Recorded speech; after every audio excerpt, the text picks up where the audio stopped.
स्वागत है दोस्तों। आज के मुख्य समाचार में आज देश और दुनिया से कई अहम और बड़ी खबर आ रही है। बात करेंगे हर खबर पर विस्तार से। हरियाणा के नूंह में बीजेपी की एंट्री से सियासी बवाल, खट्टर सरकार पर आक्रामक हुई कांग्रेस और आप इसी के साथ अगली बड़ी खबर में आपको बताएंगे। सरकार ने हथियार देकर मेवात भेजे थे आदमी, सुरजेवाला का बड़ा बयान। एक और बड़ी अपडेट, मकान दुकान से झुग्गिया तक 1208 पर चला बुलडोजर, मुस्लिम ज्यादा प्रभावित। तो चलिए देख लेते हैं आज की पहली बड़ी खबर। हरियाणा के नूंह में बीजेपी की एंट्री से सियासी बवाल, खट्टर सरकार पर आक्रामक हुई कांग्रेस और आप। दरअसल दोस्तों, कांग्रेस नेताओं ने पार्टी के एक प्रतिनिधि मंडल को हिंसा प्रभावित नूंह का दौरा करने से रोके जाने को लेकर गुरुवार को हरियाणा सरकार पर भेदभाव करने का आरोप लगाते हुए उसकी आलोचना की। बता दें कि कांग्रेस कार्यकर्ताओं द्वारा आयोजित शांति सभा को संबोधित करते हुए पूर्व मंत्री अजय सिंह यादव ने कहा है कि मंगलवार को जब कांग्रेस के वरिष्ठ नेता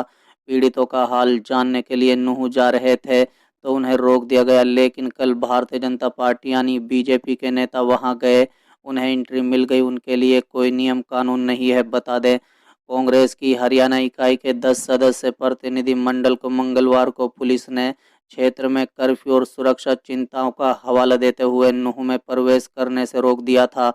वहीं बुधवार को बीजेपी की राज्य इकाई के प्रमुख ओम प्रकाश धनखड़ के नेतृत्व में पार्टी के एक प्रतिनिधि मंडल को प्रशासनिक अधिकारियों से मिलने और स्थिति का जायजा लेने के लिए स्थानीय पुलिस ने नूंह जाने दिया। बता दें, हरियाणा में आम आदमी पार्टी के प्रदेश अध्यक्ष सुशील गुप्ता ने भी हिंसा प्रभावित इलाके में जाने से रोके जाने पर हरियाणा सरकार पर सवाल खड़े किए हैं। बता दें कि उन्होंने ट्वीट कर लिखा कि डरपोक खट्टर सरकार ने हमें सोना के रायपुर नूंह जाने से रोक दिया है। भारतीय जनता पार्टी के लोग नूंह जा सकते हैं, बाकी अन्य पार्टियों के रोको जा रहा है।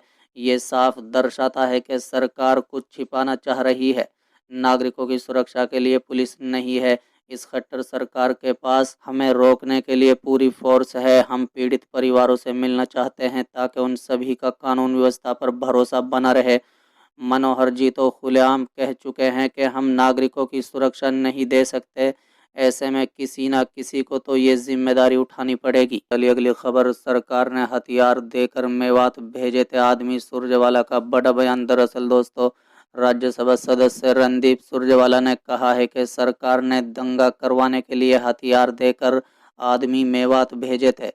बता दें, सरकार अपने राजनीतिक फायदे के लिए दंगा करवाती है। जाट दंगों के दौरान भी सरकार का इसी तरह का चरित्र रहा। वो सैटरडे को किसान भवन में आयोजित कार्यकर्ताओं की बैठक में बोल रहे थे। बता दें, सुरजेवाला ने बैठक की कार्रवाई को अपने फेसबुक पेज से लाइव किया। इस बैठक से मीडिया को पूरी तरह से दूर रखा। कार्यकर्ताओं के बीच बोलते हुए सुरजेवाला ने कहा कि ये चुनाव आते ही जातियों और समुदायों को लड़वाते हैं। अब मेवात में हिंदू मुस्लिमों को दंगा करवा दिया। उन्होंने कहा है कि जब जब चुनाव नज़दीक आते हैं ये लोग जाति और समुदाय को आपस में लड़वाते हैं।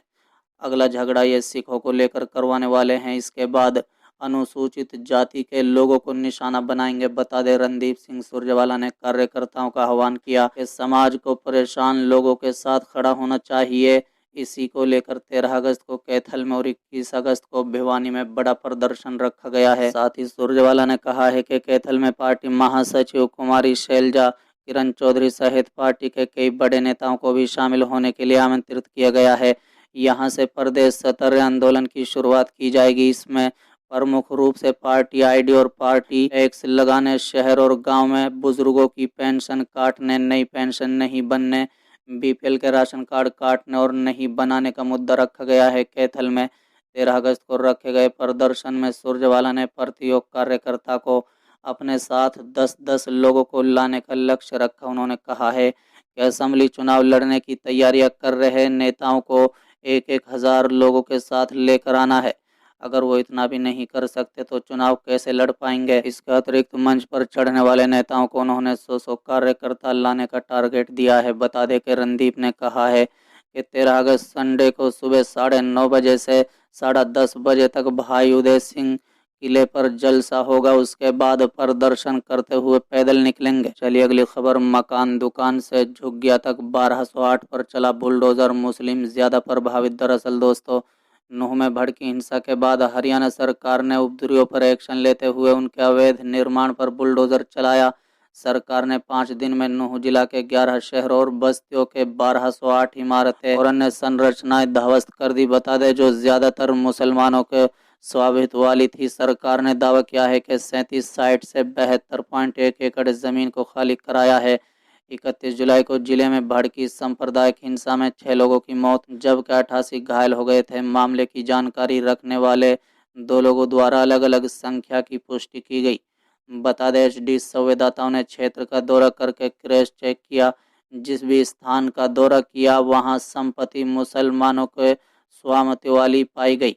यदि 7 अगस्त को पंजाब और हरियाणा कोर्ट बुलडोजर कार्रवाई पर रोक नहीं लगाती तो यहां संख्या और बढ़ सकती थी। बता दें कि कोर्ट ने ध्वस्तीकरण कार्रवाई पर रोक लगाने से पहले राज्य से पूछा कि क्या वो ध्वस्तीकरण की एक तरफा कार्रवाई करते हुए जातीय सफाई में शामिल है। बता दें आधिकारिक आंकड़ों के मुताबिक गिराई गई संपत्तियां नूह, नल्लड़, पुन्हाना, तावड़ू, नांगल, मुबारकपुर, शाहपुर, आगोन, अदबर चौक, नलहर रोड, तिरंगा चौक और नगीना के शहरों और गांव में फैली हुई थी। यहां इस क्षेत्र में अब तक हुए सबसे बड़े ध्वस्तीकरण में से एक था। हरियाणा के मुख्यमंत्री मनोहर लाल खट्टर के विशेष कर्तव्य अधिकारी एसडी जवाहर यादव ने कहा है कि शहर और देश नियोजन विभाग, हरियाणा शहरी विकास प्राधिकरण यानी एचएसवीपी, पुलिस विभाग, वन विभाग और स्थानीय पंचायत का अधिकारी उन संपत्तियों की पहचान करने में शामिल थे जिन्हें ध्वस्त किया गया है। साथ ही उन्होंने कहा है कि 1 अगस्त को एक बैठक बुलाई गई और प्रत्येक अधिकारी द्वारा अपने क्षेत्र के रिकॉर्ड को स्कैन किया गया। इसके बाद हिंसा में शामिल संदिग्धों के बयानों के आधार पर अभियान चलाया गया। ढाए गए घर उन सभी लोगों के थे जिन्होंने या तो गिरफ्तार कर लिया गया है या उनकी पहचान कर ली गई थी या वो अवैध प्रतिष्ठान थे। यादव का कहना है कि सभी नियमों का पालन सुनिश्चित करने के लिए अभियान शुरू करने से पहले उन्होंने कानूनी राय ली थी और रिकॉर्ड की जांच की थी। उन्होंने जोर देकर कहा है कि 30 जून को एक नोटिस दिया गया था। हालांकि इसका मतलब ये होगा कि जिस समिति को उन्होंने बात की थी उसकी 1 अगस्त को बैठक होने से पहले ये किया गया था। बता दें कि नूह जिला आयुक्त ने एचडी से बात करते हुए दावा किया कि ध्वस्तीकरण के लिए उनके पास वैध कारण थे, जैसे सरकारी भूमि पर अवैध अतिक्रमण, वन भूमि पर विकास, एचएसवीपी भूमि पर भवन, व्यवसाय प्रमाण पत्र के बिना मकान, कृषि भूमि पर भूमि उपयोग में कोई परिवर्तन किए बिना निर्मित संरचनाएं, अनुमोदित भवन योजनाओं के बिना संपत्तियां। बता दें कि नूह के पूर्व डिप्टी कमिश्नर प्रशांत पवार ने कहा है कि इमारत के पास कोई अनुमोदित भवन योजना नहीं थी और इसका निर्माण अवैध रूप से किया गया था। लेकिन ऐसा लगता है कि ध्वस्तीकरण अंधाधुंध हुआ है। वास्तव में सबसे आम बात यदि कोई है तो वो ये थी कि संपत्तियां एक ही समुदाय के लोगों की थी। उदाहरण के तौर पर नूह नगर निगम में पंजीकृत हामिद मोहम्मद का होका तोड़ दिया। ये नूह की अतिरिक्त उपयुक्त रोनू सोगा ने कहा है कि उनके पास ध्वस्तीकरण अभियान का कोई रिकॉर्ड नहीं है और नगर पालिका समिति के अंतर्गत आने वाले खोखे क्यों उखाड़े गए। बता दें ध्वस्तीकरण अभियान तावड़ू क्षेत्र से शुरू किया गया था जहां एचएसवीपी भूमि पर झुग्गियां बनाई गई थी।